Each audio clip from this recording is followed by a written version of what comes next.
Bienvenido a tu podcast Hablemos de. Yo soy Carmen Santoyo. La vida me ha dado la oportunidad de interesarme en tantos temas y por ello conocer a tantas personas que decido crear este espacio, donde encontrarás información útil y fresca que te acompaña día a día. Comparte este podcast, es para todos, es para ti, así que comenzamos. Hablemos de.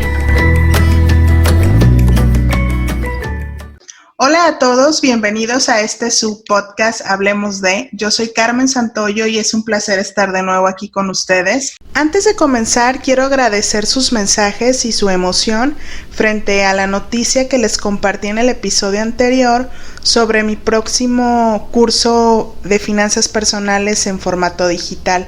Hoy les quiero compartir que estoy a escasos días de su estreno. Sigan pendientes en mis redes sociales y también así los quiero invitar a que conozcan todo el catálogo de nuestros episodios en la plataforma que prefieren escucharnos. Tenemos muchos invitados, excelentes contenidos para disfrutar y para compartir. Me siento muy contenta el día de hoy porque el tema que vamos a presentar es un tema muy apasionante para muchas personas y pues para otros quizá es desconocido o siempre hemos tenido como esas ganas de conocer un poquito más. Nuestro episodio el día de hoy es la pasión por el vino mexicano y para ello hoy les traje una persona muy especial, experta en el tema, que nos va a dar ese pequeño tour para llegar a tener esa pasión también y despertar quizá un gusto que por ahí teníamos dormido.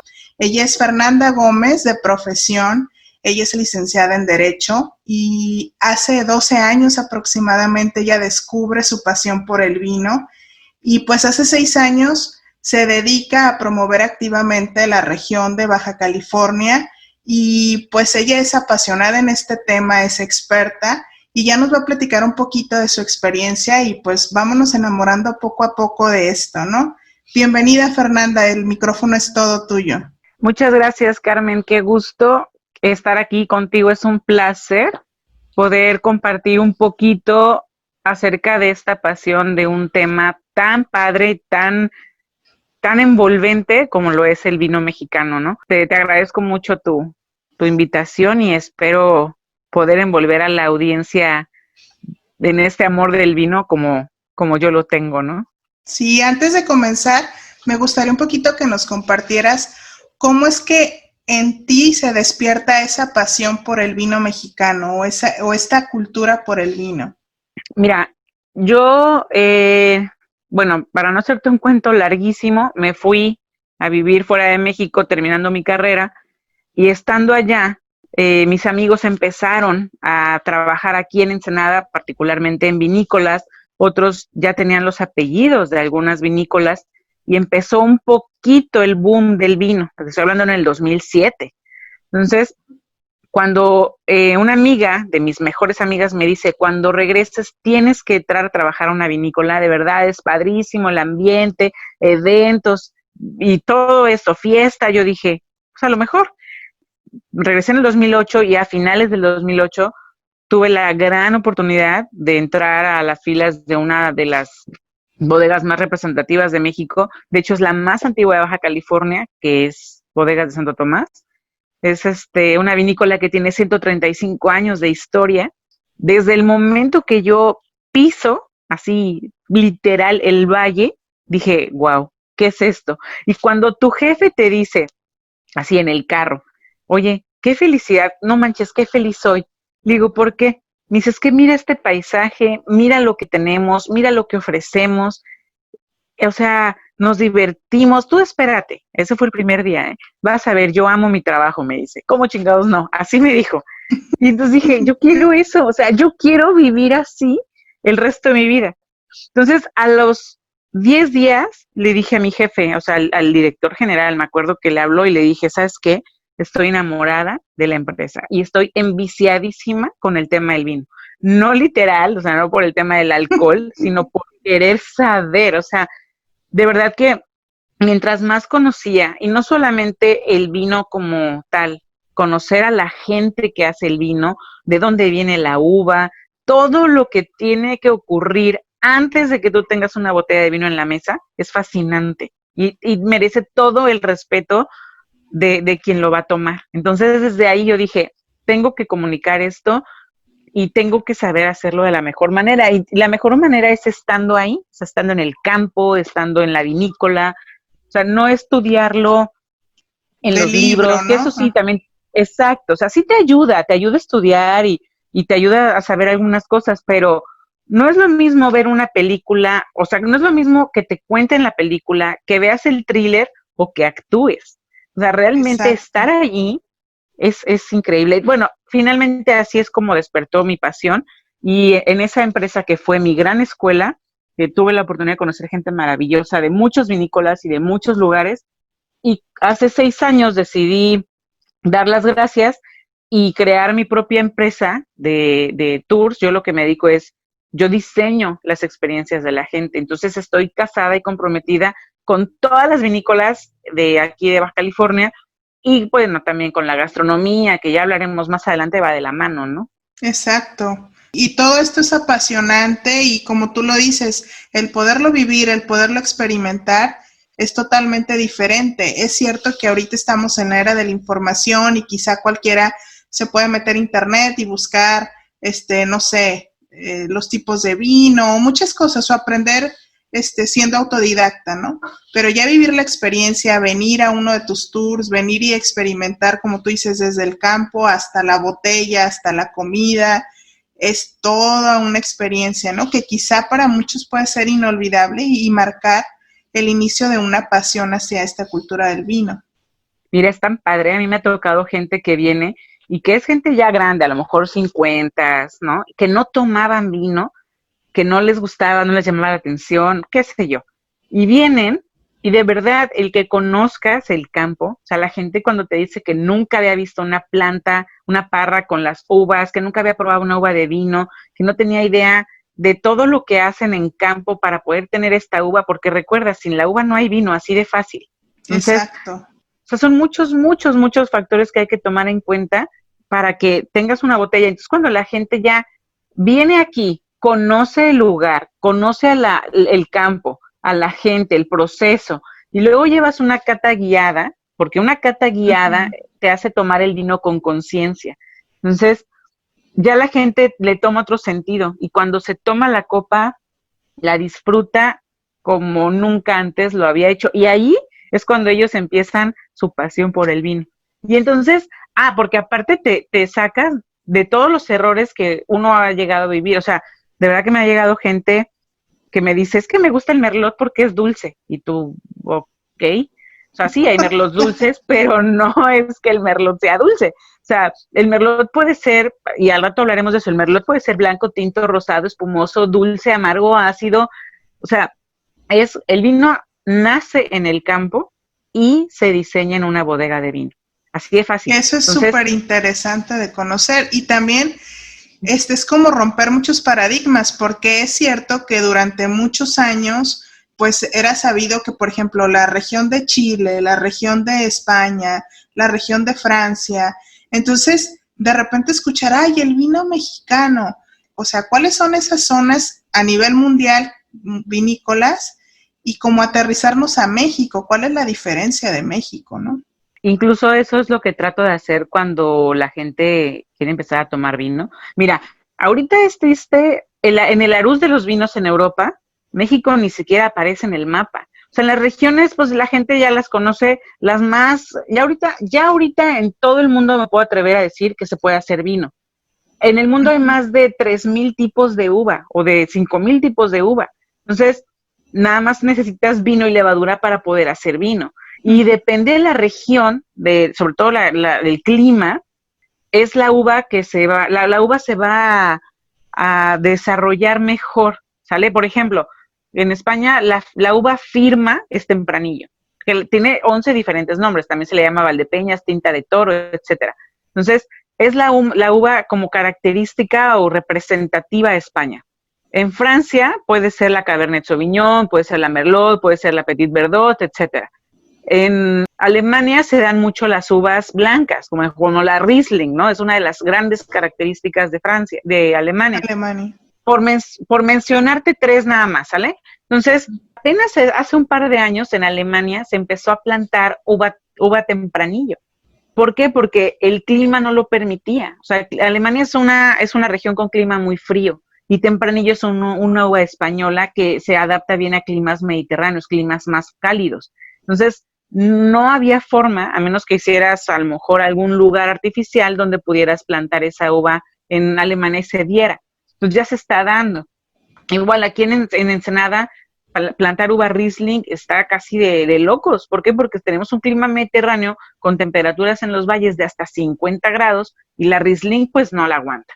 Entonces, sí hay diferentes regiones. Ahorita en Sudamérica están haciendo vino, perdón, en Sudáfrica, están haciendo en Nueva Zelanda, están haciendo hasta en China. O sea, en todo el mundo se está haciendo vino. Pero tú te ibas a la luz de los vinos y de Napa, de California, se brincaba en Argentina. México no aparecía en el mapa.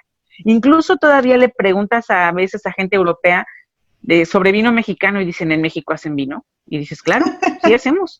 Hacemos poquito, pero hacemos y de muy buena calidad. Entonces ya ahorita están volteando a ver el vino mexicano. Yo creo que el boom del vino ya así bien tiene unos 10 años, unos 8 o 10 años, y ya se está dando a conocer a nivel mundial. Y ya muchos lo están volteando a ver y lo están conociendo. Ahora, hablando de afuera hacia adentro, pues qué padre, ¿no? Y hay que hacerle mucha difusión y que venga gente de fuera a conocernos y todo. Solo que yo empezaría con los mismos de aquí de México. Exacto, muchas conocer veces, el producto nacional, ¿no? Ni siquiera los mexicanos conocen el vino mexicano. Es más, ensenadenses no han ido al Valle de Guadalupe ni al Valle de Santo Tomás y no conocen el vino, son de cerveza. Han ido a Tecate, eso sí, ¿no? Pero bueno, no han ido, sí, pero no han probado vino mexicano. Entonces, hay muchas regiones, te digo, dependiendo de la latitud y todo. O sea, hay muy buenas regiones para plantar uva. Te digo, ya hoy en día en todos lados están haciendo vinos y de muy buenos resultados. Por ejemplo, Nueva Zelanda tiene extraordinarios Sauvignon Blancs, que es una uva blanca que se adaptó muy bien a ese clima y tiene fantásticos Sauvignon Blancs. Y así, pues bueno, en el sur está Chile, está Argentina. Es curioso que eso mucha gente no lo sabe, ¿eh? México fue el primer país en América en hacer vino. Más que Napa, más que Chile, más que Argentina, o sea, México empezó. Desde hace muchísimos años en México ya se producía el vino, incluso desde antes de la llegada de los españoles. Lo que pasa es que nosotros teníamos otra uva, ¿sale? O sea, ellos trajeron, hay muchos tipos de uva, mira, en latín se llama Vitis vinifera, que es la uva que hoy conocemos a nivel mundial para producir vino. Vitis vinifera, por ejemplo, es Cabernet Sauvignon, Merlot, Syrah, Tempranillo, Chardonnay. Son tipos de uva, pero de la Vitis vinifera, ¿va? Ok. Y aquí en México teníamos otras uvas que eran Vitis rupestris, Vitis labrusca, Vitis silvestris. Y estas uvas, cuando tú las fermentabas para que te diera jugo o te diera pues el vino, te daba una bebida muy ácida, tan ácida que era intomable. Tenían que añadirle miel y fruta para poderla tomar. Okay. Cuando llegan los españoles aquí a México, traen sus plantas y sus procesos. La planta que traen es la Vitis vinifera. Y entonces en los procesos de allá de España. Entonces empiezan a enseñar a la gente de aquí a hacer el vino a su manera. Y pues, ¿qué pasa? Empiezan a hacer muy buen resultado, muy buen vino. Y eso logró hacer que empezaran a consumir el vino local y dejaron de importar el vino de España. Imagínate en esa época cuánto tardaba en llegar el vino, en qué condiciones llegaba y era bien caro. Entonces, dejaron de traer el vino de allá, la corona española se molestó porque pues, dejaron de ganar lana. Entonces mandaron destruir las plantas de aquí de México, pero realmente a los misioneros, pues ellos huyeron con sus plantas porque a ellos no les importó. A quien le debemos que existe el vino en México es a los misioneros. Ellos necesitaban el vino para las misas y los temas religiosos. Así empezó el tema del vino ya como tal, aquí en México, de forma pues más formal, ¿no? Aquí tocaste dos temas súper interesantes. Una es de que pues también la industria, por así decirlo, o la agronomía ha tenido sus avances, tan es así que como lo dices, ya en cualquier parte del mundo pueden producir vino. Y no nada más vino, podemos ver mucho tipo de cultivos, ¿no? Que ya se dan en lugares que jamás imaginamos, ¿no? Y otro tema que tocaste es de que muchas personas no se acercan a esta cultura del vino y prefieren a lo mejor consumir otro tipo de bebidas, por ejemplo la cerveza. Yo también siento, y quizás es mi interpretación, que al vino se le ha dado como cierta estructura en un poder adquisitivo diferente. Entonces hay personas que quizá le temen porque a lo mejor ven que son costosos y quizá no es eso, quizá no les ha llegado la información adecuada para llegar a la cultura del vino, ¿no? Dejar de temerle a que quizá eso es solo para cierto tipo de personas o cierto tipo de gustos, es para O todos. cierto tipo de ocasiones. Claro, es que mira, tú tocaste el tema también y lo dijiste con la palabra correcta y casi todo el mundo lo llama de otra forma. La gente dice que el vino es caro y tú dijiste que el vino era costoso y es que esa es la palabra correcta. Mira, el vino sí ha sido visto por mucho tiempo como algo clasista, ¿no? Pero ya estamos hablando de México. Si tú te vas, hace rato platicábamos, tú te vas a Francia y es parte de la canasta básica, te sale mucho más económico comprar una botella de vino para tomar en la cena o en el desayuno que una botella de agua. O sea, yo lo viví, hay vinos de 2 euros. Entonces, tú llegas acá y empiezas a ver vinos y empiezas a ver precios y entonces comparas. También tenemos mucho la culpa, ¿no? O sea, tú llegas y piensas o te hacen creer que el vino lo tienes que consumir con algún alimento súper caro, súper difícil de conseguir, ¿no? Imagínate que te dijeran que este vino que te dieron a probar que tanto te gustó, pues lo puedes acompañar excelentemente bien con un jabalí italiano, ¿no? De 3 patas negras y una pata pinta, cazado en las noches de los martes de enero por indios apalaches. Dices, ¿dónde voy a sacar esa carne? Exacto. O sea, en ningún lado la voy a encontrar. Y entonces lo que hacen es alejarte el vino. O igual, cuando están haciendo una degustación y que se quieren ver así como muy rebuscadas las palabras de que este vino huele a sotobosque y huele a albaricoque y la gente dice, ¿qué? O sea, pues qué padre que huela a eso, tengo ¿no? que sentir y eso tengo que oler. Exacto. Y entonces la gente se va alejando más y más, pero lo que hoy están tratando de hacer las empresas mexicanas es romper eso. Acuérdate que, y eso es algo padrísimo, México hace vino mexicano para gente mexicana y comida mexicana. Entonces, no digo que no vaya con otros platillos, pero hay vinos que van con mole negro, hay vinos que van con aguachile, hay vinos que van con chiles en nogada, hay vino que va con un pozole, con una tinga de pollo, hay vinos que van, yo te decía, hasta para sabritones. Realmente ya existe esto y aparte, lo que hablábamos de lo costoso es muy importante. Mira, hablando del campo, empezando por ahí, ¿cuánto crees que cuesta aproximadamente plantar una hectárea de viñedos? Ni idea. Solo plantarla. Poner una hectárea de viñedos te cuesta entre 30 y 50 mil dólares. La hectárea. Ahora trabájala, porque tú pones la plantita, no vas a poner una semilla, es muy diferente sembrar y plantar. Si tú siembras, vas a esperar 10 años para que esa semilla, si no la agarra un conejo, produzca el fruto, exacto.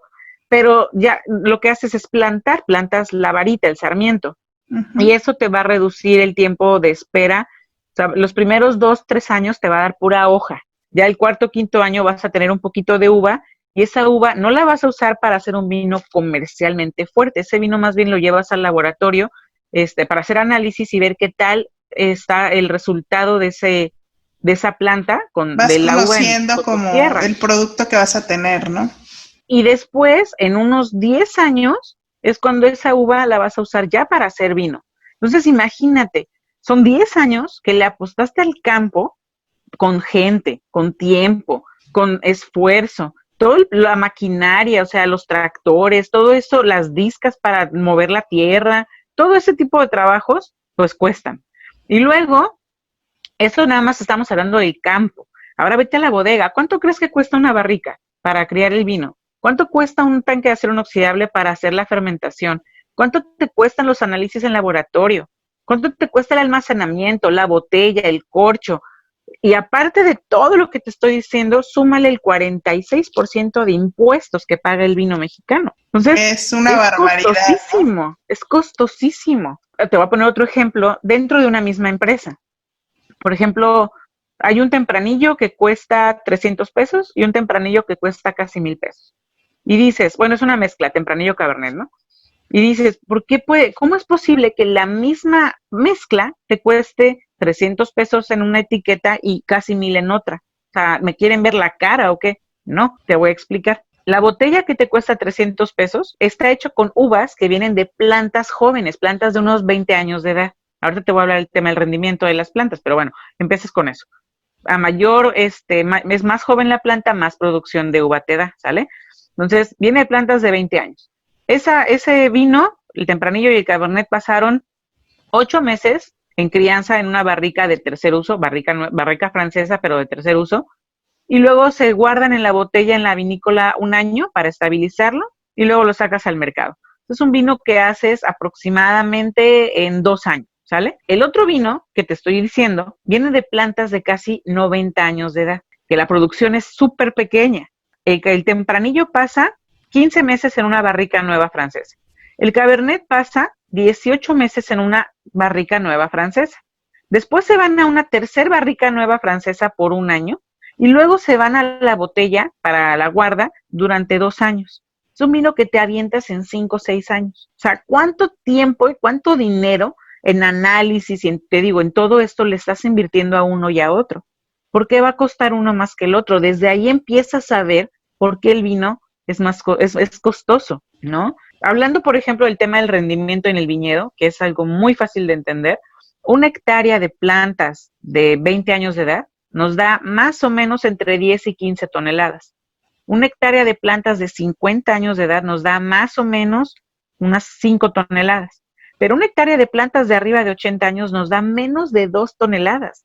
Y te cuesta lo mismo mantener unas plantas jóvenes a unas plantas más viejas. Pero, ¿cuáles te dan Pero el mejor rendimiento calidad? que te está dando la hectárea es muy diferente, ¿no? Claro, pero la calidad de una planta vieja Exacto. no te la va a dar una planta joven. A ver, ¿quién te cuenta mejor una historia? ¿Un niño de 10 años o un abuelo de 80? O sea, ¿quién vivió más? O sea, ¿quién te transmite más conocimiento? O sea, la planta, todo lo que vivió por 80 años, lo tiene ahí en sus raíces y te lo está transmitiendo en unas pocas uvas que tienen una gran calidad. Entonces, de ahí inicia todo el proceso. Ahora, bueno, no, y es infinidad del tema, o sea, podemos hablar las horas de eso, ¿no? Pero sí, el vino es costoso, pero creo que cuando ya empiezas a conocer todos estos detalles del procedimiento, de todo lo que ocurre en el campo, con tu gente, lo que tiene que pasar, imagínate, tú estás ya en tu tercer año, ¿no? Bueno, en tu cuarto año, a punto de cosechar esta uva que ya estás esperando para hacer tu primer vino joven, comercialón, pero bueno, ya es tu primer Pero ya cosecha, es el primero, ¿no?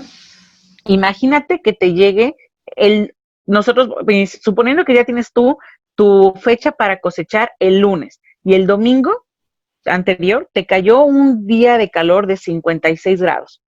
Eso va a petrificar tu uva, la va a deshidratar, si no es que también te echa a perder algunas plantas. Y entonces, en vez de tener una cosecha del 100%, vas a tener una merma del 80%. ¿Y qué va a pasar? O sea, te quedan 20% de tu uva. Y ahora pues haz maravillas con eso, ¿no? O sea, y vuelves a empezar. O sea, todo ese tipo de cosas pasan y estás en vivo porque no es una película que puedas editar y que puedas Exacto. quitar y poner. O sea, es tu trabajo y es tu esfuerzo, tanto tiempo que se ve reflejado a la hora de cosechar y de producir y de elaborar, para que cuando tú tengas la botella de vino en tu casa, pues la puedas disfrutar. O sea, realmente el vino es de esas bebidas que te invita a compartirse. Cuando tú tienes una botella de vino que realmente te gusta, quieres compartirla con gente que la aprecia igual que tú. Y que Entonces, la el vino disfruten, ¿no? Y es súper interesante todo lo que nos platicas, porque también las inclemencias del clima últimamente, pues son impredecibles, ¿no? O sea, antes era mucho más raro que de repente hiciera mucho calor un día o así, y ahora de repente aquí en California, por ejemplo, se dan mucho los incendios. Y eso también, el clima, si, o sea, si uno lo siente, imagínate el que se dedica a esto y el que está cuidando, como tú dices, la producción, pues yo creo que siente que sube 2 grados y ya empieza a temblar, ¿no? ¿Sabes qué? Eso que mencionas, híjole, cómo nos ha afectado. Tú has oído hablar, pues, como buen ensenadense, de las fiestas de la vendimia, ¿no? Sí. Las fiestas de la vendimia normalmente inician el primer viernes de agosto, no importa qué fecha sea, y es el primer viernes. Y duran 3 semanas, terminan el tercer domingo con el evento de las paellas, ¿no? Pero todo tiene una razón. Inician, o sea, empiezan en agosto y terminan ese domingo porque normalmente ese lunes se empezaba a trabajar. O sea, las fiestas de la vendimia son las fiestas de celebración y de agradecimiento porque vas a tener cosecha, vas a tener trabajo, vas a tener vino, vas a tener venta, uva, producción, etcétera. O sea, es todo, estás celebrando todo lo que trabajaste un año anterior, porque el trabajo de la cosecha, bueno, más bien el trabajo de la planta, el trabajo del campo que puedes llegar a tener para que al final el resultado sea la cosecha en agosto, pues es de todo un año. No es como los limoneros, ¿no? Sí, no es como los limoneros que te dan todo el año. O sea, aquí trabajas y le chambeas a la planta y al campo todo el año y confiando te dan uva que te va a dar, sola ¿no? vez. En agosto. Claro, y aparte solo te la da una sola vez. Bueno, lo que ha pasado con esto de los cambios climáticos, yo recuerdo que hace como 6 años, de repente la cosecha se adelantó casi un mes. Empezamos a cosechar en julio, cuando empezamos la tercera semana de agosto normalmente. Entonces yo dije, ¿qué es lo que está pasando? Obviamente en las vinícolas, pues hay un séquito de gente, o sea, hay muchísima gente que está atrás, los enólogos que tienen todo el contacto con el campo, pues empiezan a hacer muestreos, están viendo cómo el clima se está adelantando y cómo la planta floreó antes y cómo la planta está madurando antes, la uva, perdón, y dicen, oye, ¿sabes qué? Vamos a hacer muestreos porque esto pues parece que se está madurando pronto. Uh-huh. Y eso nos pasó hace unos 4 años. Y desde ahí se ha venido adelantando la cosecha, bueno, se había venido adelantando la cosecha. Hace como 4 años empezamos con un calor bajo, pero el Día del Padre, no se nos va a olvidar, ese día fue un domingo del Día del Padre, llegamos a 56 grados de centígrados. Ese día el 60% de los viñedos de Baja California se perdieron, o sea, se deshidrataron, se endurecieron, se perdieron y hubo muy poca cosecha. El siguiente año pensábamos que nos iba a ir súper bien, porque hubo un invierno más frío y todo, pero de repente no llovió, no nos llovió nada. Y entonces las uvas, o sea, los racimos en vez de ser del tamaño de tu mano, eran del tamaño del dedo índice. Y entonces la producción fue muchísimo, muchísimo menor. Y luego, por ejemplo, para acabar pronto, el antepasado, ese sí fue un año que a todos nos sorprendió, fue la primera vez que nos pasó esto en la historia. Ensenada se caracteriza por un clima mediterráneo, ¿sale? El clima mediterráneo que tenemos, ¿qué significa que sea mediterráneo? Que las estaciones del año son súper marcadas. El invierno es frío y húmedo, aquí nos llueve en invierno. Uh-huh. La primavera es un poquito más templada. Los veranos son cálidos y secos y los otoños otra vez son ventosos y un poquito más fríos. Bueno, el año que te estoy contando, no tuvimos invierno frío. O sea, estábamos en Navidad a 30 grados. ¿No? O sea, ni Santa Claus vino. Entonces, o sea, lo que sucedió fue que de repente nos daba un día de frío y la planta entonces se preparaba para dormir, porque la planta en invierno duerme, descansa. De repente al otro día venían vientos de Santana, vientos cálidos y secos. De repente al otro día llovía y entonces al otro día volvía a hacer calor y la planta se norteó, se destanteó y la mitad del viñedo durmió y la mitad no. Entonces, en enero, febrero, en marzo, la planta empezó a brotar desde diciembre, enero, de manera que cuando tú tenías ya el racimo completo, tú podías ver en el mismo racimo flor, uva madurando y uva pacificada. O sea, es la primera vez en la historia de Baja California que tuvimos 2 cosechas en ese año. No, nada más porque no tuvimos un invierno frío. Uh-huh. O sea, imagínate lo que pasó, o sea, fue una cosa bien complicada. Ese año hubo vinícolas, ahorita te voy a explicar la diferencia entre una vinícola, una vitivinícola y una vitícola, ¿sale? Pero hubo empresas, pues, que en vez de recibir 10 toneladas de Chardonnay, recibieron solamente 2. Hubo empresas que dijeron, ¿sabes qué? No tuve una sola tonelada de vino, de uva blanca. No puedo dejar a la gente sin vino blanco porque en verano no tomas vino tinto. ¿Qué voy a hacer? Pues voy a vinificar uva tinta como blanca. Y se las tuvieron que ingeniar y hacer maravillas para no dejarnos sin vino. Pero sí bajó la producción. Yo creo que un 50% sin temor a equivocarme. Por ejemplo, Santo Tomás, que cosechaba 1,600 toneladas, ese año cosechó cerca de las 700 y así muchas, ¿no? Y el año pasado fue un gran año porque nos llovió en diciembre, fue un invierno súper frío, venía muy padre todo. ¿Y qué pasó? Llegamos a agosto y el calor no llegaba. Y llegó septiembre y el calor seguía sin llegar. Y entonces el calor se retrasó muchísimo. Y la cosecha, estábamos en noviembre y todavía estábamos cosechando. Entonces sí va a ser buen año porque hubo muy buena lluvia y el calor llegó tarde, pero llegó. Y creo que sí va a estar diferente y va a estar muy bueno. Imagínate todo lo que está pasando. Y solo te estoy contando lo del campo. Entonces, exacto, es un sinfín de cosas de que hay que ver, que prever, que tomar en cuenta. Y por eso el vino sí es costoso, es costosísimo, pero hay que saberlo apreciar, ¿no? y muchas veces le decimos caro a lo que no podemos pagar, pero no significa que sea caro. Es costosa, su producción, como ya lo llamas, tiene una razón de ser. Entonces, sí hay que entender por qué es costoso y que también hay opciones. Y como tú lo dices, a lo mejor no lo vas a consumir diario o a lo mejor lo vas a consumir ocasionalmente, pero es una buena elección y no te guíes solamente porque cuesta más que o menos que. O sea, es una elección en conciencia. Y aparte lo que estás diciendo, te voy a poner otro ejemplo. Hablando de vinos, ¿no? O sea, el vino más caro del mundo cuesta alrededor de $55,000 la botella.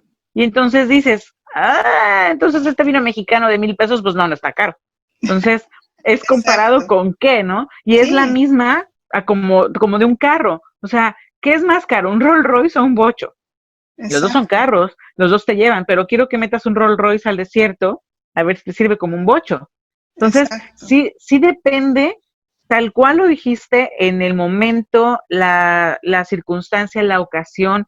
Ahora, algo muy importante que también comentábamos hace ratito, es que una vez que tú encuentras esa botella de vino en el mercado o en la vinícola o ya a la venta, pues, ese vino ya lo puedes tomar. Ya está liberado por el enólogo o la enóloga, que es quien hace el vino, y ya le da el adelante o el visto bueno para que tú, ese mismo día que lo compras, lo consumas en tu casa. O sea, hay creencias de guardar el vino por años y años y años, que el mejor vino es el más viejo y nada. O sea, hay que saber, y eso normalmente en las botellas de vino te lo menciona. Hay vinos que sí son aptos para la guarda, o sea, un vino que se crió en una barrica de vino, en el proceso, es un vino apto para la guarda. A mayor tiempo que pasa el vino en una barrica, mayor es la guarda o la capacidad de guarda para que la tengas en tu casa.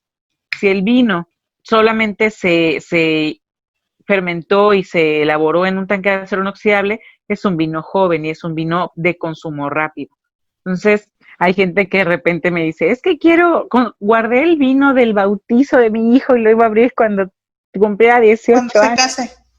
Sí, y resulta que era un blanco joven, no, cuando lo abren tiene un color amarillo ámbar que dices, no, ¿sabes qué pasa? Bueno, esa es otra cosa del vino. Hablábamos hace ratito del ciclo de las vides, ¿no? Las vides no son como un limonero, el limonero te da limones todo el año y sigue floreciendo y rebrota y ya, ¿no? Las vides no. Aparte de que ya platicamos de que las vides hay que cuidarlas, o sea, plantarlas, esperarte unos años, ya que tienes ahora sí tu plantita y va.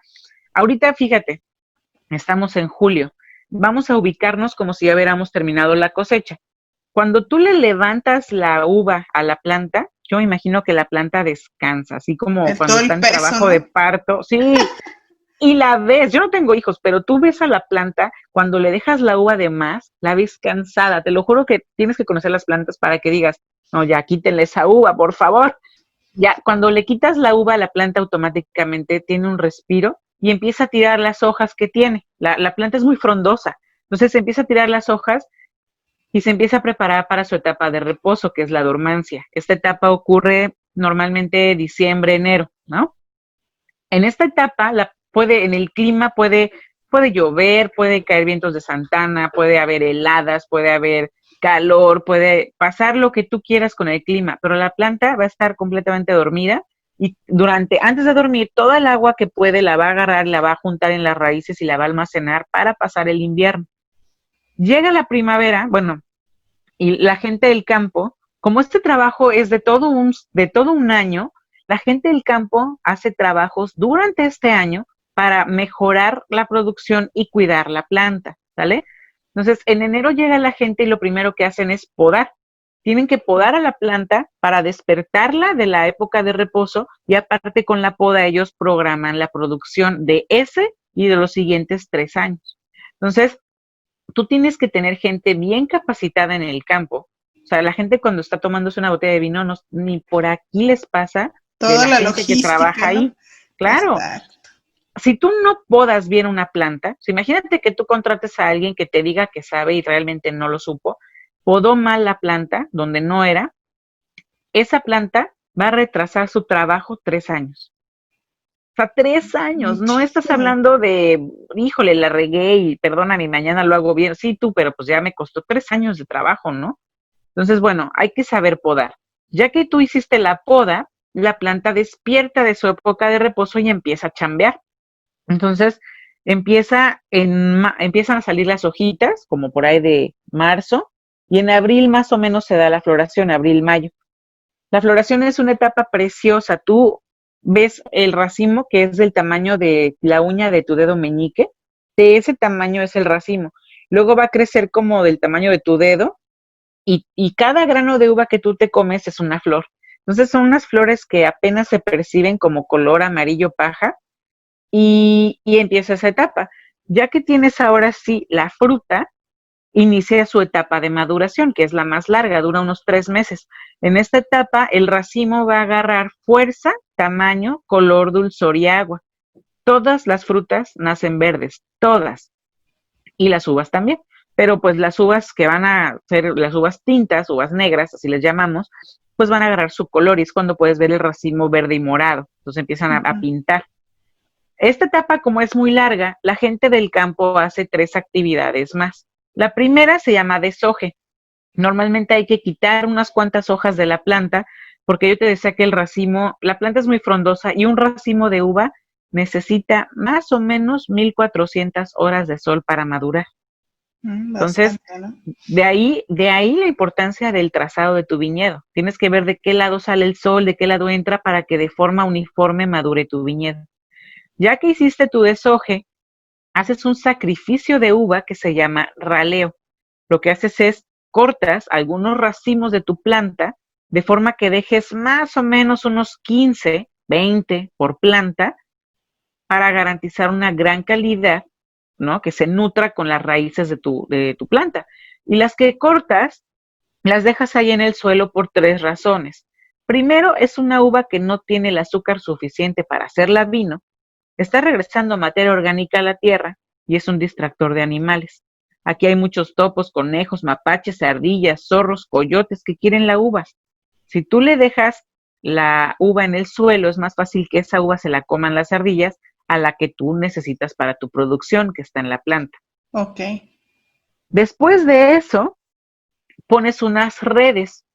Algunas empresas ponen redes, otras ponen unos aluminios, otras ponen papelitos, etcétera. Pero esto lo que hace es proteger y espantar a las aves sin dañar a la Ah, planta. ok. Fíjate que ahorita que comentas eso, también les quiero compartir que yo soy de Jalisco, del occidente de la República, y cuando yo me vine a vivir en Ensenada, la primera vez que paso por Valle, pues me dicen, aquí son los viñedos. Para empezar, yo pasé un día en invierno, la neblina estaba, no se veía nada. Y Uh-huh. lo poco que vi fueron literal palos secos. Y yo dije, ¿y dónde están las uvas o las hojitas? ¿Me trajo donde ya está muerto todo aquí o qué? ¿Por qué? Porque yo no tenía esa cultura o yo no sabía el proceso de la vid. Después fui entendiendo que cada que yo iba a Valle, el paisaje es totalmente diferente. Entonces, Sí. para mí esa primera impresión no me gustó, pero después vas donde está verde, como tú dices, donde tiene el racimo, o vas cuando es en otoño, que es preciosa también el color que toman. Y ahorita que dices esto de los papelitos, yo una vez que fui a Valle, yo decía, ¿por qué tienen esos papeles? No entiendo. Está muy adornado porque recuerdo que eran como hasta de colores como, Sí. como Metálicos, es metálicos. rojo, azul, ajá. Digo, ¿es una fiesta o qué están haciendo? Porque no entendía y vuelan y se ven bonitos, sin embargo yo decía, tienen una razón. Y ahorita que lo dices, pues aterrizo de que es para los pájaros, ¿no? Es una forma bastante económica y práctica de espantarlos, porque con el viento se mueven y reflejan el sol, y entonces las aves se espantan. Te voy a decir, no todas, los cuervos son de los animales más inteligentes que puede haber, si no es que el más inteligente. Ya después de que ve que el papelito se mueve 3 veces y no le pasa Ya nada, entendió. el cuervo es difícil de engañar, pero los demás sí se espantan, ¿no? Entonces, los papelitos, como te lo menciono, pues son para eso. Y bueno, lo que estás diciendo antes de seguir ya con el ciclo que ya estamos por terminarlo, o sea, cada etapa, de verdad que los paisajes, como lo dices, son hermosos. O sea, Y muy diferentes. si la gente quiere venir a ver lo verde y las uvas y todo, pues que vengan a partir de junio, julio. Lo que es julio, agosto, septiembre, octubre, son las épocas de paisaje visual más bonita. Ya en noviembre y diciembre, pues ya vas a ver las pocas uvas que queden en las plantas ya están pacificadas, ya no se cosecharon, las hojas ya están cafés, secas, muchas en el suelo. Si vienes en enero o febrero, pues es nuestra época de lluvia y de invierno. Entonces, pues normalmente está, como tú dices, las varitas, pero pues uno lo entiende y dice, mira, que llueva y que llueva porque están Sí, durmiendo y es cuando debe de llover, pero igual, pues turísticamente no es lo más atractivo, ¿no? Ahora, si tú vienes en agosto o en plena época de cosecha, como te dicen los dueños de las vinícolas, ellos te dicen, si tú vienes en agosto, te recibimos. Si vienes el resto del año, te atendemos. Es muy diferente. Bueno, nada más para terminar el ciclo, ya cuando tienes la maduración de la uva, pues ya esperas y entonces esperas la cosecha. Y ahora, ¿en qué momento deciden en qué momento se va a cosechar? Quien lo decide es el enólogo de la vinícola. O sea, tú puedes probar la uva y decir, no manches, está súper dulce. El agrónomo puede decir, ya se le está pasando. Pero la persona que diseña el vino en la bodega es quien tiene la palabra para decir, ya se cosecha. ¿Por qué? Porque acuérdate que yo te estoy diciendo que todas las frutas son ácidas cuando nacen. Todas las frutas son verdes y son ácidas. ¿Qué les pasa cuando van madurando? Se van haciendo dulces. uh-huh. ¿No? Lo mismo le pasa a una pera, a un durazno, lo pruebas cuando está verde, está ácido, está insípido. Si ya lo pruebas incluso cuando se pasó, ya que está hasta mayugado, está sumamente dulce, hasta te empalaga. Bueno, la uva tiene que tener cierto grado de azúcar para poderse cosechar. Eso se mide con un aparato en el laboratorio que se llama refractómetro. Los grados de azúcar se llaman grados Brix, ¿sale? Entonces, lo que hacen es ir al campo y de una parcela de una uva en especial, como por ejemplo un merlot, las personas del campo agarran en una bolsa 100 uvas de diferentes plantas, así random. Una uva de esta, una uva de acá, una uva de allá, y las echan todas en una bolsa. Esa bolsa la llevan a la vinícola, al laboratorio, la aplastan y entonces el jugo de esa uva la ponen en un refractómetro, que es como un termómetro. Ahí tú vas midiendo la gradación del azúcar. Entonces, si la uva ya tiene el azúcar que el enólogo busca para la cosecha, manda la indicación al campo para que se coseche. Si no, acuérdate, a mayor tiempo en la planta, mayor dulzor. Entonces, ¿por qué es tan importante el azúcar? Porque la graduación de azúcar de la uva te va a dar el alcohol en el vino. 1 grado de azúcar te da 0.5 grados de alcohol. Esa es la relación. Entonces, por ejemplo, si tú cosechas la uva blanca, normalmente aquí en México se cosecha unos 26, 24 grados Brix, nos está dando más o menos unos 12, 13 grados de alcohol, el vino. Okay. Si cosechas la uva tinta a unos 40, a unos 30 grados Brix, vas a tener unos 13, 14 grados de alcohol. Los vinos de cosecha tardía son vinos que las uvas se cosecharon a 40 grados Brix, que Y nos van dan a más dar grados de alcohol. entre 18 y 20 grados de alcohol, Okay. exactamente.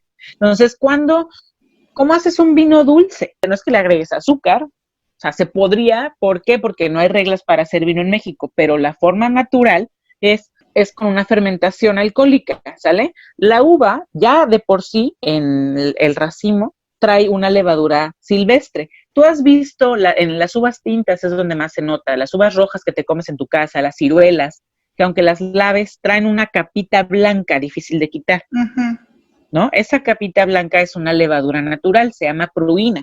Entonces, esa levadura es muy débil para soportar una fermentación alcohólica, ¿no? Como para hacer un vino de grados bastante altos de alcohol. Entonces, lo que haces es agregar otra levadura para que entonces esa levadura, que es un hongo, se coma el azúcar de la uva y la transforme en alcohol. Así se hace el vino. Entonces, ¿cómo haces un vino seco? Pues entonces dejas que la levadura se coma todo el azúcar y cuando ya no hay más azúcar que comer, la levadura muere en su propio desecho, digamos, porque come el azúcar y la transforma o la defeca en alcohol. Entonces, así es como haces un vino seco. Un vino seco se refiere a 0 azúcar, o a 0.02 de azúcar, o a menos 1 grado de azúcar, ¿sale? Menos de 1 grado de azúcar. ¿Cómo haces un vino semidulce? Está la levadura comiéndose el azúcar, quieres que te quedes dulcecito, detienes la fermentación alcohólica con temperatura, porque la levadura trabaja con temperaturas altas. Si le bajas la temperatura, la levadura queda como dormida otra vez. Y ahí ya paras la fermentación y te queda un vino con azúcar residual. Es un vino semidulce. Y ya si lo quieres dulce, pues obviamente le vas a dejar menos tiempo la levadura, ¿no? Y así. O sea, son muchas cosas, muchas formas para diseñar un vino. Entonces no es, de ahí me brinco a que la gente luego te dice, hace rato te decía, que mucha gente te dice, es que el merlot me gusta porque es dulce. Tú dices, el merlot es dulce, pues así, puede ser que hayas probado un merlot dulce, pero no es que la uva sea dulce, no es que el cabernet sea amargo, no es que un chardonnay sea ácido. Acuérdate, el vino nace en el campo y se diseña en una bodega de vino, entonces el enólogo puede hacer un cabernet dulce, amargo, ácido, blanco, tinto, espumoso, fuerte, sutil. Realmente lo diseñas en la bodega. Y lo que trata de hacer el enólogo es que cuando recibe la uva del campo, que es su materia prima y es el mayor tesoro que puede tener, lo que quiere es transformarlo y expresar lo mejor de esa uva en la botella de vino. Mira, en Ensenada tenemos más de 10 valles diferentes para plantar vino.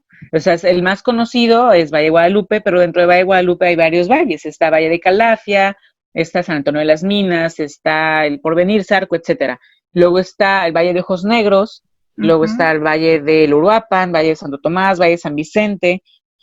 Todos estos valles, Valle de la Trinidad, todos los valles que tenemos son aptos para plantar uva y nos dan diferentes microclimas, lo cual, aunque tú plantes Cabernet Sauvignon en todos estos valles, el resultado va a ser diferente. Por el clima, por el suelo, el famoso terroir, que es clima, terruño, agua, todo esto afecta de una forma positiva a los viñedos. Nosotros tenemos más de 50 tipos de uva. Es más, hay más de 100. Hay una vinícola, porque también no es muy conocido, ¿eh? O sea, la gente conoce 10, 20 variedades de uva. Exacto, Tomás las más comerciales. 40. ¿No? Sí, exacto, las más comunes, pero hay una persona, por ejemplo, que se llama Camilo Magoni, aquí en Ensenada, que es una eminencia este señor. Fue el primer enólogo que trajo, de hecho, Domecq lo trajo para acá, de Italia, a hacer los vinos. Este señor tiene 79 años de edad y tiene desde los 16 haciendo vino. Entonces, tú le preguntas, o sea, ¿sabes cuántas variedades de uva tiene él? Él tiene más de 114 variedades de uva. Y obviamente no hace vino con las 114, o sea, unas las tiene en ensayo, unas las tiene, tiene que ver cómo reaccionan con el suelo. Hay muchas cosas que hay que ver, a lo mejor una no le gusta el suelo, a lo mejor una le gusta este tipo de arena, a lo mejor le gusta el clima así, acá, pero el señor tiene aquí en Valle de Guadalupe plantadas, bueno, no en Valle de Guadalupe nada más, en varios lugares de Baja, 114 variedades. Entonces, eso te habla de la gran diversidad de microclimas que tenemos, que nos hace privilegiados. Yo no conozco un solo lugar en todo el mundo que pueda tener las características climatológicas para poder plantar más de 20 variedades. Hay lugares en Europa o en Sudamérica o en Asia que por su clima nada más pueden plantar 10, 15 variedades de uva. Hay vinícolas que solamente tienen 2 o 3 variedades de uva, ¿no? Que hacen a lo mejor 5 o 6 botellas. Bueno, aquí hay vinícolas que hacen 40 etiquetas de vino. Que es interesante conocer eso, ¿no? Y darnos la oportunidad de probar, y quizá por ahí hay una uva que ni sabíamos que existía y sorpresas te da la vida, ¿no? Y cómo te vas a dar cuenta, pues descorchando la botella, ¿no? ¿Sabes qué? Eso que mencionas es otro punto. Yo, en lo personal, eso es muy, muy, muy personal. Uh-huh. ¿Cómo te lo puedo explicar? Mira, si tú quieres conocer del vino, en general, yo te digo, ok, ve y conoce los vinos del mundo y terminas con México. ¿Por qué? Porque como en México no hay reglas, México te rompe todas las ideas y paradigmas y esquemas que traías de todo el mundo. Si empiezas con México, se te va a hacer bien complicado entender el mundo entero. Yo por eso tengo 11 años promoviendo y consumiendo el vino mexicano. No es que no pruebe los demás, o sea, obviamente si voy a Europa, a Francia, tomo un vino francés, y si voy a Chile, tomo un vino chileno, o si estoy en México y me ofrecen un vino argentino, de donde sea, lo voy a probar y por supuesto lo voy a hacer con gusto, porque así como les cuesta a los mexicanos hacer vino, Claro. pues a ellos también les cuesta, ¿no? Y hay que respetar. Sin embargo, yo lo que promuevo es el de acá.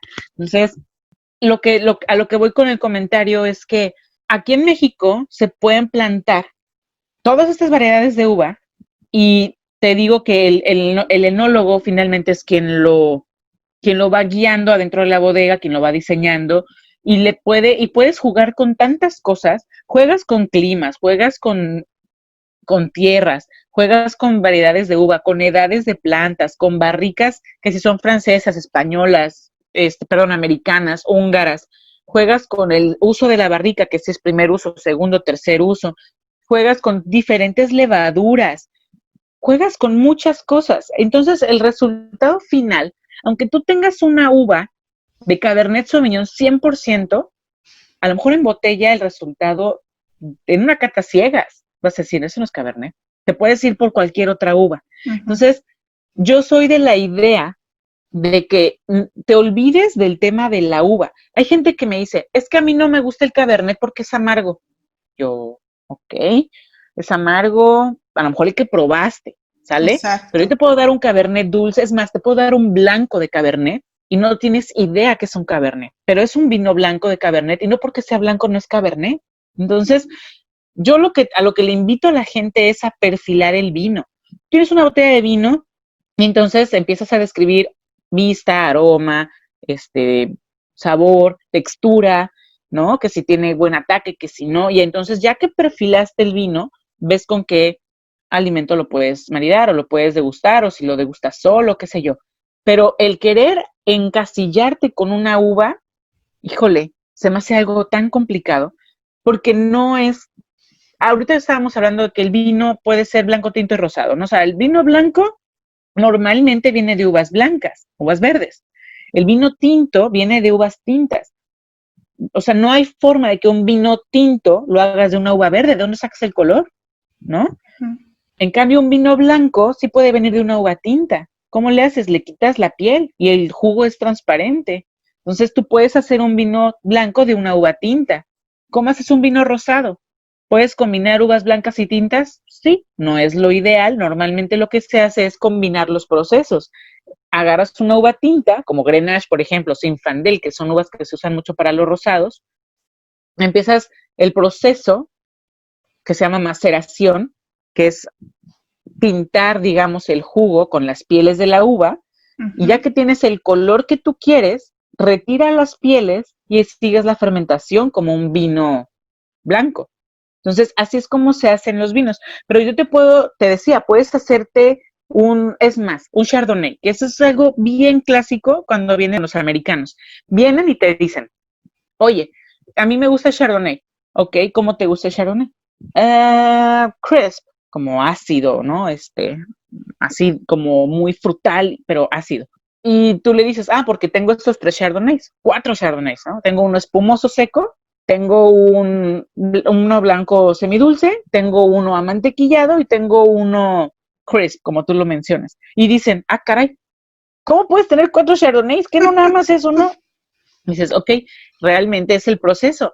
¿Y cómo haces que un Chardonnay, y esto es algo bien chistoso, imagínate un Chardonnay sin barrica, un Chardonnay que se llevó a un tanque de acero inoxidable donde se hace la fermentación alcohólica y cuando no pasa por barrica te queda un vino frutal, o sea, nariz es una manzana verde, una piña, una lima, una toronja, que es lo que normalmente te puede recordar un Chardonnay, y en boca puede ser un vino seco, pero con muy buena acidez que disfraza esa sequedad, ¿sale? Y tienes un Chardonnay que metes a una barrica por un año, una barrica francesa, ¿va? ¿Qué es lo que va a pasar en esa barrica? El vino va a tener una fermentación que se llama maloláctica, donde estás transformando el ácido que tenías en este de acá al láctico. Entonces va a tener aromas a mantequillados, a yogurt, a queso, puede llegar a oler a cajeta, puede oler a lo mejor como a mantequilla. Y entonces, cuando tú los llevas a la mesa, uno de los dos es ideal para un aguachile y uno es ideal para unos camarones a la mantequilla. Es el mismo producto, es el mismo camarón, pero cocinado en forma diferente. Uh-huh. Entonces, si tú te equivocas de vino, aunque los dos sean Chardonnay, el resultado va a ser como si le echaras limón a la leche. O sea, un vino ácido, frutal, que lo acompañes con una langosta a la mantequilla, es como si le echaras limón a la leche y te vas a ver un cortocircuito que vas a decir, ¿no? Qué horror. Igual, un aguachile que es ácido, enchiloso o picante, lo acompañas con un vino amantequillado. O sea, ¿me entiendes? Realmente. Sí, va a ser horrible la experiencia, total. Exacto, exacto. El tema del vino en la mesa es súper interesante. Súper interesante. Que ahorita nos compartías un poco que el vino mexicano está buscando esto, ¿no? El guiar más bien al consumidor hacia un consumo, o sea, en la mesa, que se lleve mejor, ¿no? Y que esté aterrizado, como tú lo dices, a platillos de México. Sin embargo, la gastronomía en México, la gastronomía mexicana a nivel mundial es muy reconocida. Entonces, si alguien nos escucha en Europa o en América Latina, pues claro que conoce mucho de los platillos mexicanos. Y si no, pues tenemos muchas cosas que se combinan y que pueden tener sus equivalencias en sus países, ¿no? Sí, claro, o sea, no porque hagamos vino mexicano para chiles de nogada no pueda ir con un platillo internacional, ¿no? Claro. Nosotros lo hacemos para que la gente se dé cuenta que pueden disfrutar de verdad un buen vino con un salami con queso. Hay un vino que va con nate con queso, hay vino que va, te digo, hasta con entomatadas, con enmoladas, o sea, pero así como puede ir con eso, puede ir con un atún sellado, puede ir con una ensalada mediterránea, o puede ir con una langosta termidor, o sea, realmente es muy variado, ¿no? Me gustaría si les compartieras a las personas que el vino mexicano el día de hoy es realmente reconocido y ha sido galardonado. Sí, mira, nosotros tenemos en México ya ahorita hay varias ciudades, varios estados que ya tienen también viñedos, ¿no? El más antiguo de todo México, o de toda América, es Casa Madero, que está en Parras, Coahuila. Ese le lleva a Santo Tomás 100 años, o sea, ellos están desde los 1700. Pero los primeros viñedos o los primeros asentamientos de vino que hubo aquí en México fueron, pues, en Tehuacán, Puebla, en Zacatecas, en Aguascalientes, ya ahorita hay en Querétaro, en Sonora, en Chihuahua, en Coahuila. O sea, hay varios lugares ya, incluso hay hasta en La Paz. O sea, ya tenemos viñedos es más, hay un viñedo que hay en unos rascacielos en la Ciudad de México. O sea, ya tenemos en varias partes de aquí, de la República. Obviamente el 90% del vino mexicano se elabora aquí en Baja California, en los diferentes valles. Pues es conocido Baja California como la capital del vino mexicano, ¿no? Con más de 150 casas vinícolas, o sea, son muchísimas vinícolas. Y sí, muchos de los vinos que tenemos, muchas casas vinícolas, aparte que son reconocidas a nivel internacional, han ganado medallas y premios en concursos nacionales e internacionales. Mira, el concurso más importante que ocurre en Europa es el de Bruselas, Bélgica. El más importante que ocurre aquí en América es el de San Francisco. Y aquí en Ensenada tenemos uno local que es importante, que es el de Ensenada Tierra de Vinos.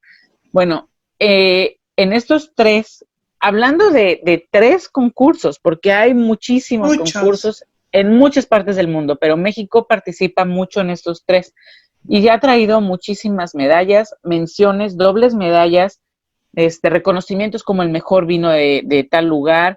Estamos en las guías Peñín de España, así con puntuaciones súper altas. O sea, realmente yo creo que el vino mexicano hoy por hoy no tiene nada que pedirle a un vino extranjero, ¿eh?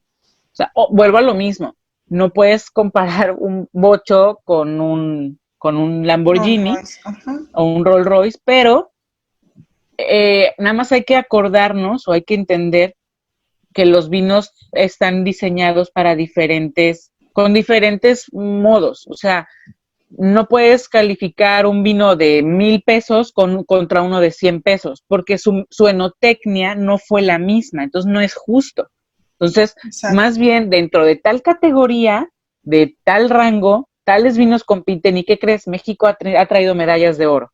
Y dentro de tal rango, México ha competido y ¿qué crees? Ha traído medallas de plata y grandes menciones y dobles reconocimientos. Entonces, eso es lo importante. No es justo comparar peras con manzanas. O sea, no exacto, se vale. Mira, lo que pasa es que existen vinícolas, vitícolas y vitivinícolas. Las vinícolas son aquellas que no tienen viñedos, pero que hacen vino, compran la uva. Okay. Las vitícolas son aquellas empresas que se dedican a producir uva, pero no hacen vino, venden toda la uva. Y hay empresas que son vitivinícolas que tienen sus viñedos y su vinícola.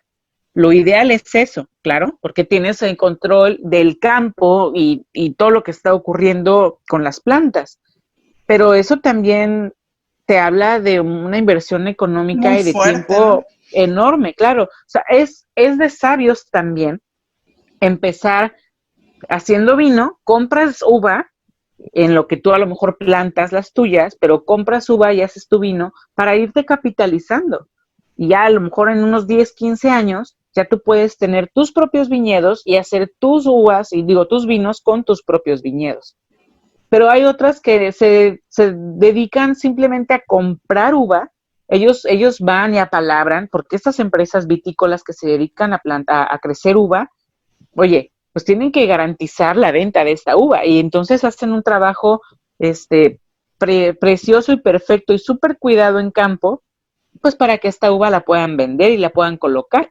Entonces, muchos dicen, ¿para qué me meto en problemas con el campo, con plagas, con clima, con sequía, que no hay agua? Porque ahorita tenemos 10 años en sequía, entonces, o sea, el tener todos estos riesgos, que incendios, que no sé qué, pues mejor yo me voy a lo seguro, compro la uva, aunque sé que me van a dar la uva de mejor calidad, y yo hago mi magia en la bodega. Eso también se vale. Entonces, la que sea vinícola o la que sea vitivinícola, la verdad, no te tendría que hacer mayor ruido a la hora de querer comprar uno de sus vinos. Ok, eso es importante conocerlo y saberlo. Otra cosa que te quería comentar, por ejemplo, lo que hablábamos ahorita de perfilar el vino. ¿Sabes qué? No sé, tú estás muy chava, igual que yo, pero antes aquí a los vinos se les llamaba Oporto, Jerez, Chablis, no sé si lo recuerdas o alguien. Yo recuerdo que mi mamá hablaba mucho que el Oporto. Y eran vinos mexicanos. Ok. Cuando sale la denominación de origen también para México, dijeron en la torre, ¿cómo le vamos a llamar a un vino si no se puede llamar Chablis, si no se puede llamar Oporto? Entonces, Esteban Ferro, junto con Robert Mondavi de Napa, Esteban Ferro fue el enólogo en Santo Tomás en ese tiempo, dijeron, oye, ¿cómo le llamamos al vino entonces? Si ya no le podemos llamar Chablis, Oporto, Jerez. Y dijeron, bueno, pues le podemos poner el nombre de la uva en la etiqueta, nadie nos lo puede prohibir. Entonces, el primer vino que salió con el nombre de la uva en la etiqueta fue un Barbera de Santo Tomás, 1962, y un Cabernet de Robert Mondavi de la misma época. Lo comento porque en Europa, o sea, si tú vas a Europa y dices que quieres un Cabernet, saben que eres de este lado. O sea, Ok. allá se pide por bodega o por región. Allá pides un Chateau Lafite, un Ribera del Duero, un Riojano, un Bordeaux, ¿me explico? Aquí pides Cabernet Tempranillo. Aquí no vas a decir, quiero un vino de Valle de Guadalupe. Vas a decir, pues, ay, ¿cuál? O sea, hay un chorro. Ujú. Quiero un vino de la Grulla. Pues, o sea, no. Aquí se utiliza el término del varietal. De hecho, la palabra varietal como tal en inglés no existe. Es una adecuación a la palabra del español de variety en inglés, que significa tipo de. Cuando tú hablas de varietal, es tipo de uva. Oye, ¿qué varietal es este? Ah, pues es Syrah. Ah, pues es Cabernet. Ah, pues es Merlot. Esos son los tipos de uva.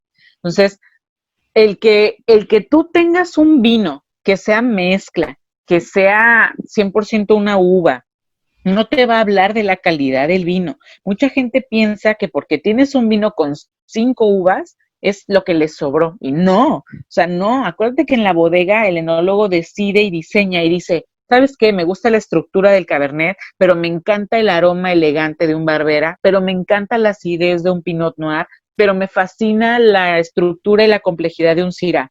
Ah, pues entonces él hace su mezcla en sus porcentajes y tiene un perfecto vino a su gusto.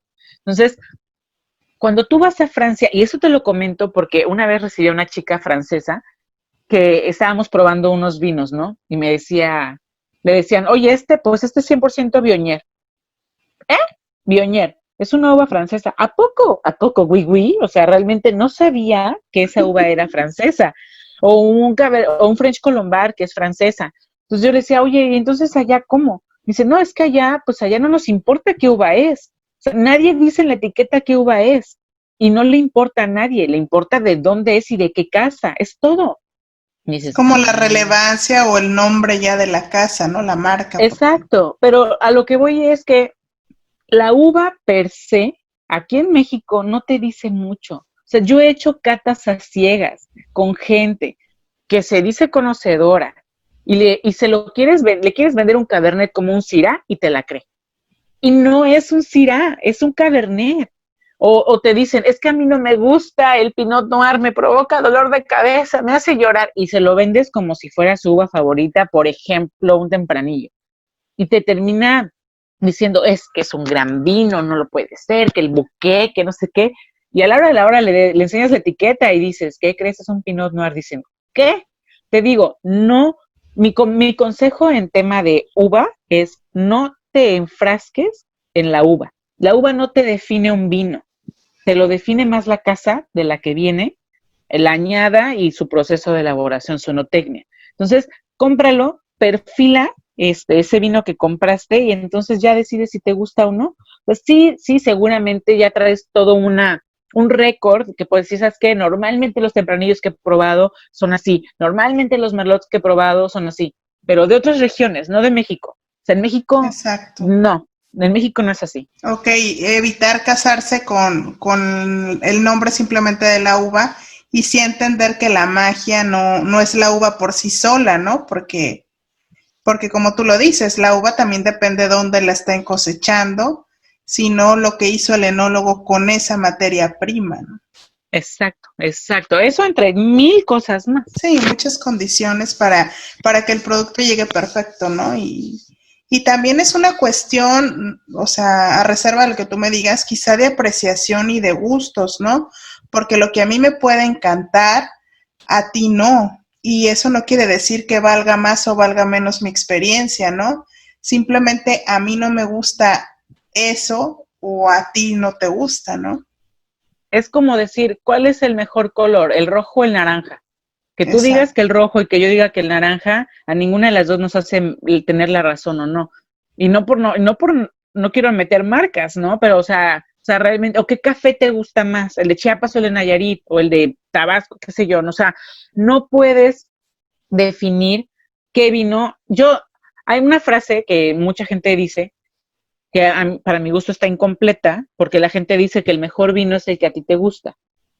Y sí, pero yo diría, el mejor vino para ti, o sea, el mejor vino para ti es el que a ti te gusta en el lugar adecuado, con las personas adecuadas. O sea, no es, porque yo te puedo decir, hoy, una noche que no hace frío, estamos en pleno verano, híjole, tomarme un único, por ejemplo, de Santo Tomás, que es de mis favoritos, que es un Cabernet con Merlot, ay, híjole, me cuesta. Y es más, si me lo tomo ahorita no lo voy a disfrutar. Y es de mis favoritos. Pero ahorita, en esta noche acalorada, que quiero algo fresco, dame un Sauvignon Blanc, normalmente de la casa que sea, es un vino que me gusta mucho.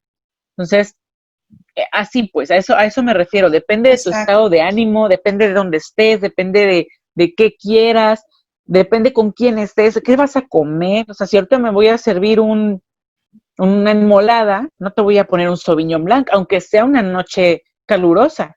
Entonces te digo, hay muchas cosas que puedes ver, pero también eso no lo hace imposible de apreciar. O sea, solamente es tener una cierta guía y no tienes que maridar todo. O sea, no es que vayas a hacer una comida de 7 tiempos y tienes que tener 7 vinos, pues oye, no es rico MacPato, ¿no? Pero, o sea, Exacto. Y realmente, también esto me lleva como a esa oportunidad que pueden tener contigo de vivir aquí, la experiencia de ir a una cata, de que quizá en la cata van a probar, no sé, determinada cantidad de vinos y como tú dices, pueden decir, este se me antoja llevar, porque pues son personas que no viven aquí en Ensenada, y decir, este se me antoja llevar para el invierno, o este para una tarde de verano en familia, o este para determinada reunión o determinada situación. Entonces te puedes llevar tu variedad, ¿no? Y irte súper bien armado, diríamos, o muy contento porque te llevas como pues toda la gama, ¿no? Que pudiera ser interesante para ti. sí, claro. O sea, a mí lo que me gusta hacer es, primero llega, conoce, o sea, tú date la oportunidad de conocer los viñedos, las casas vinícolas. En lo particular, yo busco experiencias como muy excepcionales. Me gusta que si vamos a una vinícola tengas la oportunidad, si se puede, de conocer al enólogo, al dueño, ¿no? Y que puedas tener una interacción con ellos, porque ¿quién mejor que ellos para contarte todo lo que han vivido, por qué decidieron esto? O sea, no es un script, no es algo que puedas o no decir, simplemente ellos te lo dicen o no te lo dicen, pero pues son ellos, ¿no? Entonces, el que puedas llegar, conocer a la gente, conocer el lugar, conocer la uva, probarla, o aunque no haya uva, conocerla, conocer el vino aquí. Es que ese es otro punto que no quisiera que se me fuera a olvidar. Una cosa es que tú pruebes el vino acá, que está garantizado, casi al 100% que está cuidado de la mejor manera, sobre todo con el tema del clima, del almacenamiento, a que te lo lleves a tu casa, imagínate que tú vengas desde Arizona en carro, ¿no? Y entonces te vas comprando tus vinos, los vas dejando en la cajuela y estuviste aquí una semana y te lo llevas en carro, del desierto y todo, llegas allá y lo primero que haces es abrir una botella. No, pues no. O sea, imagínate, es como si yo te metiera a la lavadora, a la secadora y luego te dijera, vámonos de party. O sea, no, el vino se tiene que estabilizar. Y no solamente eso, tienes que darle un buen cuidado y un buen trato. Es una bebida que va evolucionando constantemente y la tienes que ir cuidando. Entonces, pues imagínate, ese vino, si tú sirves un vino que estuvo almacenado en una temperatura equivocada o tan sencillo que ese vino lo sirvas en la temperatura equivocada, vas a echarlo a perder. Es como si yo te diera una limonada al tiempo. O sea, es asquerosa. Una limonada se toma fría. ¿Por qué? Porque es refrescante. Un café, a menos que sea un cold brew, se toma caliente. ¿Por qué? Porque así se disfruta, ¿no? Exacto. Entonces, lo mismo pasa con el vino y eso es tan importante, el almacenamiento y el cuidado de ese vino, la temperatura para servir ese vino y que realmente lo puedas apreciar. Y ahí es donde le damos en la torre al trabajo de todos, del campo, de la vinícola, de quien te lo presumió, de quien te lo vendió. Recomendó. Sí, y luego llegas a tu casa y está tronado. Y dices, está asqueroso este vino. Es más, vas a decir, pero no es lo que yo tomé allá. Pues no. O sea, en carro, 2 días en Arizona, con el solazo, porque aparte llegaste, se te olvidó sacarlo de noche y al otro día lo sacas a las 3 de la tarde de la cajuela. Exacto, este tema, Fer, da para mucho más y podemos tener muchos episodios más. Yo encantada de que aceptes continuar en esta aventura y pues compartiendo esta cultura, ¿no? Y cómo poderla hacer más disfrutable, más llevadera, más y apasionarnos cada vez más de esto. Mira, con esta breve charla, a mí me gustaría que a la gente se le despertara la inquietud, la curiosidad y que le den el beneficio de la duda al vino mexicano. No solamente al vino per se, por ser una gran bebida, yo te decía que ayuda, invita a compartir y tener experiencias inolvidables, increíbles, pero lo más importante, hablando de México, pues que sea vino mexicano, ¿no? Que digan, bueno, pues lo vale. O sea, el trabajo de nuestra gente, de nuestros campos, vale. Y si es tan galardonado y si es tan premiado y todo, pues debe de tener algo bueno, algo bien hecho. Entonces, qué mejor si eres mexicano y le estás apostando. Ahorita está muy de moda el consumo local, ¿no? Entonces, la verdad, yo tengo 10 años, 11 años en esto. No sé ni la cuarta parte de lo que yo quisiera saber. O sea, mientras más conozco, me doy cuenta que soy una neófita en el tema, pero sí te va despertando la curiosidad y el respeto, sobre todo el amor de lo que hay atrás de una botella. O sea, hablamos de algo tan breve y tan básico, pero creo que es algo significativo que te puede por lo menos inyectar o sea, mover la espinita de decir, ¿sabes qué? Quiero ir, quiero ir y conocer. Es más, de verdad, te sale todavía hasta más económico venir a Ensenada que ir a otras partes del mundo. Y lo tienes aquí. Mucha gente se va a conocer los viñedos a Napa. Y cuando llega la gente de California nos dice, oye, no manches, está padrísimo, ya quisiera yo tener esto allá, que no sé qué. La calidad, la calidez de la gente, el respeto, las ganas de compartir lo que aquí tenemos, el trato, los paisajes, la gastronomía. Cada vinícola es un mundo.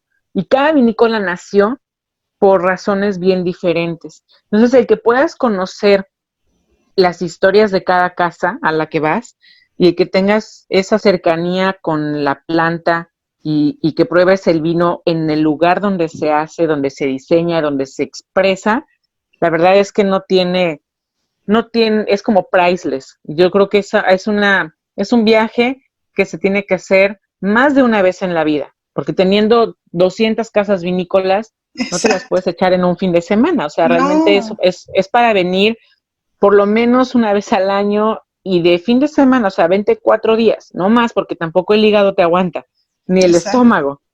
O sea, No, vente y varias veces. que sea disfrutable, ¿no? Y también Sí. algo que mencionaste al principio del programa, que quizá hay muchas personas locales aquí en Ensenada o muy cerca de Ensenada que no han tenido la inquietud de darse una vueltita y conocer un poquito más sobre el vino.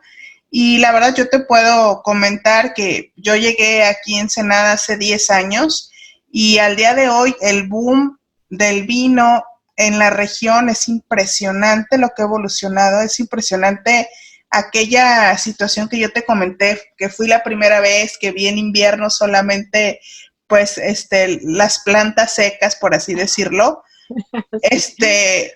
O sea, nada que ver a lo que existe el día de hoy, las ofertas que hay, como tú dices, de diferentes casas, la gastronomía. Yo una vez tuve por ahí una plática con un amigo que me decía, ¿qué vino te gusta? ¿Qué?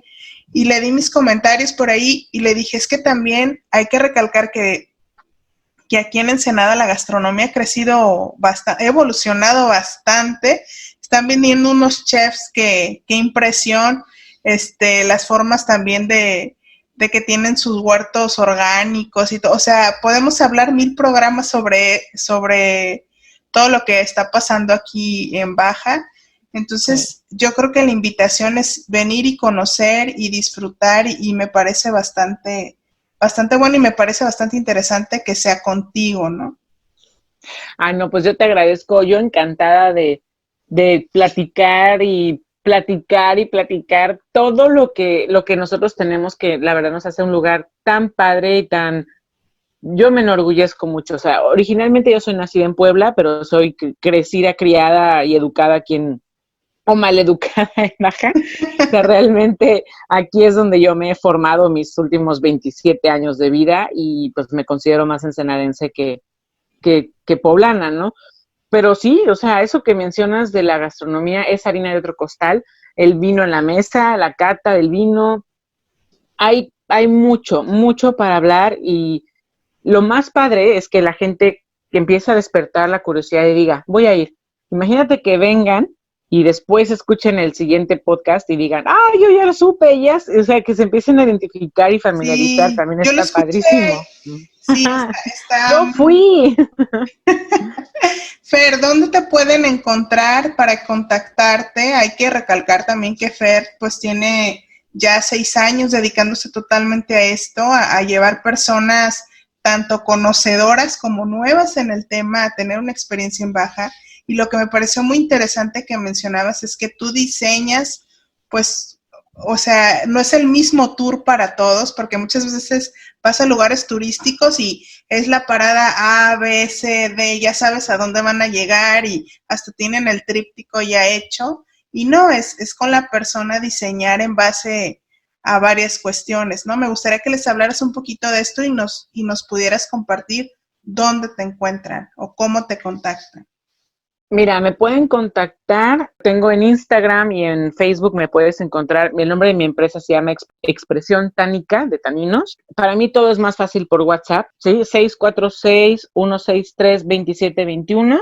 Agréguenle, para los del extranjero, agréguenle al ADA 52 y después. Sí, más 521-646-163-2721. Yo literal diseño tu experiencia de la mano contigo, porque no es lo mismo si vienen 10 chicas a una despedida de soltera, no es lo mismo que venga una pareja de novios, no es lo mismo que venga a lo mejor la familia celebrando los 80 años de la mamá, o sea, realmente no son los mismos enfoques y no es lo mismo cuando es la tercera vez que nos visitas, ¿no? Entonces, porque he tenido grupos recurrentes hasta de 4 veces y cada experiencia obviamente tiene que ser distinta y tiene que ser igual de inolvidable. Entonces, la única recomendación que hago en general es que traten de no viajar con niños. O sea, este lugar es como un Disneylandia para adultos. Aunque haya lugares que digan que son child friendly, la realidad es que los menús no son para niños, la gente viene a disfrutar del vino, cuando estás tomando vino y más vino y más vino, llega un momento en el que ya te ves menos al chamaco, ¿no? Y a lo mejor tú dices, bueno, aquí en esta vinícola hay mucho pasto, está planito, no va a pasar nada, pero estamos en un valle. Entonces, aquí en el valle hay tarántulas, hay alacranes, hay víboras, hay abejas, hay viudas negras. Entonces, el dejar a un niño por ahí solo, o sea, que le pique una abeja, que le pique un alacrán, híjole, la verdad te echa a perder tu viaje. Yo de verdad con el corazón recomiendo que vengan a disfrutarlo los adultos para apreciar en todo su esplendor el valle, el vino, y hay vinícolas y hay hoteles y hay restaurantes que no aceptan niños. Entonces, ¿por qué? Porque son lugares donde se sirve alcohol, ¿no? Donde hay vidrio, donde hay cosas que no son para niños. Y sinceramente entonces, un niño no lo va a disfrutar y va a estar desesperado y la experiencia va a ser totalmente diferente. Me ha tocado que los niños, como bien dices, o sea, se enfadan porque es el viaje más terrible de sus vidas. Para todo es no, guarda silencio, no puedes, no esto, no lo otro. Tú no puedes tomar porque quieren probar, o sea, están viendo al papá que está probando un vino y luego otro vino y los niños son exploradores, ¿no? Entonces, sí, te entiendo. Sí, la verdad es mi recomendación principal, que de verdad traten de no venir con ellos, o sea, que a ellos los lleven a Disney y que los papás vengan a su Disneylandia, que créeme que bien vivido, o sea, por eso regresas cada año, ¿no? Pero exacto. Sí, con muchísimo gusto yo los acepto, los recibo, los paseo y los enamoro, así como yo estoy enamorada del vino mexicano. Bueno, Fer, pues para mí fue un placer estar aquí contigo y tener esta plática.